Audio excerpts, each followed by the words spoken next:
Le monde n'est pas contre vous. Et oui, c'est la petite phrase du jour. Et pourquoi je dis ça? Parce que souvent, on a tendance à considérer que, si on n'a pas ce qu'on veut, c'est parce que, le monde est contre nous.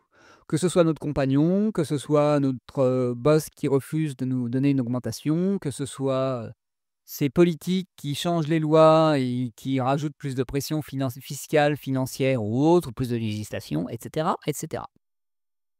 Est-ce qu'on pourrait arrêter de considérer qu'on est toujours victime de l'extérieur et donc qu'il faut être dans un côté guerrier, dans un côté se battre contre, dans un côté, râleur, dans un côté, je dirais même combatif pour, arriver à ses fins? Est-ce qu'on pourrait pas juste accepter que ça fait partie des règles du jeu, accepter que dans ce terrain-là, selon ce mode-là, ce que je demande n'est pas réalisable et trouver un autre endroit où c'est réalisable? Si par exemple vous êtes avec un compagnon ou une compagne pour qui le seul moyen de communiquer c'est de s'engueuler, est-ce que vous pouvez déjà pas de une essayer de négocier pour voir si la personne veut bien jouer à notre jeu et si elle n'a pas envie de jouer à notre jeu, être libre d'aller ailleurs, de choisir un autre partenaire, un autre compagnon de jeu ou compagne de jeu. Pareil pour le boulot. Si vous n'êtes pas assez payé dans votre boulot, qu'est-ce qui vous empêche de changer de boulot plutôt que râler? Si la législation ne vous convient pas, comment vous pouvez soit vous adapter à la législation, soit changer de pays, en acceptant toutes les conséquences qui vont avec, pour avoir une législation qui vous contraint moins. Vous voyez ce que je veux dire? Est-ce qu'on peut reprendre le pouvoir et la souveraineté sur notre vie et arrêter de dire qu'on est obligé de se soumettre, de subir, etc. Par contre, sans être dans une position autoritaire et dictatoriale où on impose à l'autre de changer. Exemple tout bête, moi j'ai envie d'être, plus réglo dans mes horaires, plus structuré.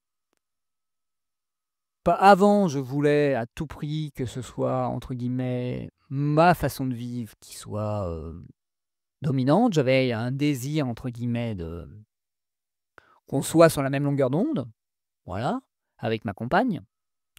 Est-ce que je peux pas juste accepter qu'on fonctionne pas pareil? Juste accepter qu'on peut avoir des visions différentes sur plein de choses et pour autant cohabiter?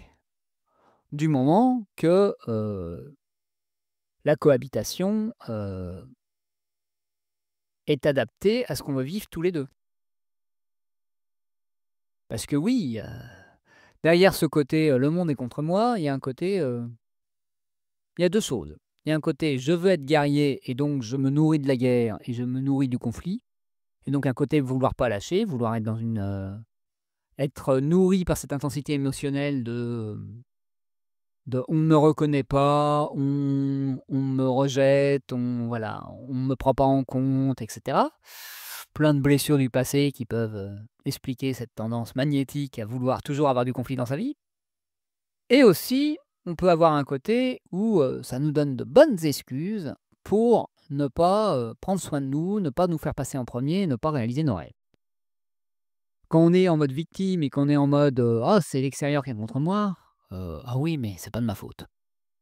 Ouais, pas totalement d'accord. Si je me lève pas à 7 heures du mat et que je me couche pas à 22h30, ce n'est que de ma responsabilité.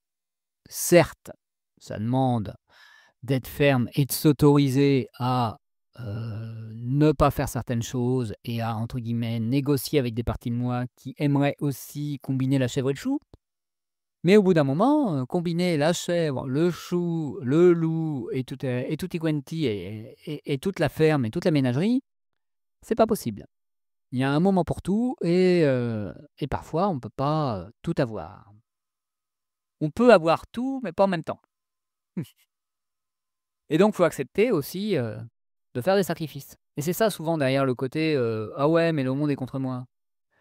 Ouais, mais si vous voulez de l'argent par exemple, va peut-être il falloir passer du temps, mettre de l'énergie, reconnaître votre valeur, voilà. Si vous voulez être plus considéré, il faut aussi vous considérer vous. Par exemple, pour le côté purement financier et valeurs personnelles. Donc arrêtons de considérer que c'est à l'autre de faire le boulot pour avoir une vie qui nous ressemble.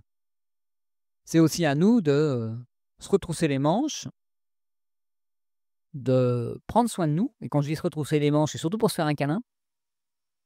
C'est pas pour bosser comme un dingue, c'est juste pour s'apporter toute la douceur et tout le contact peau à peau qui nous a manqué.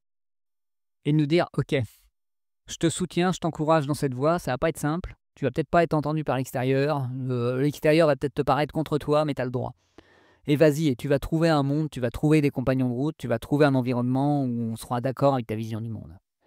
Et là, tout de suite, ça va ouvrir. Là, tout de suite, ça va permettre l'expansion. Là, tout de suite, ça va permettre d'exister et d'arrêter de se battre contre.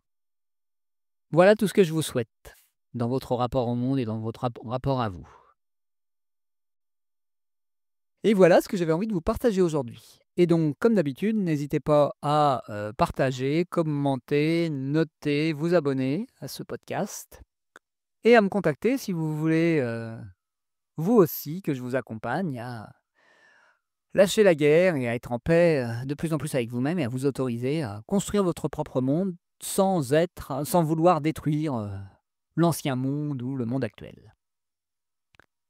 Et comme d'habitude, je vous retrouve demain dès 7h pour un nouvel épisode. Et vous pouvez aussi me retrouver sur les réseaux sociaux, même si je ne suis pas des plus actifs, si vous voulez avoir quelques nouvelles. Vous aurez sûrement d'autres infos dans les prochaines semaines sur d'autres propositions. À très bientôt!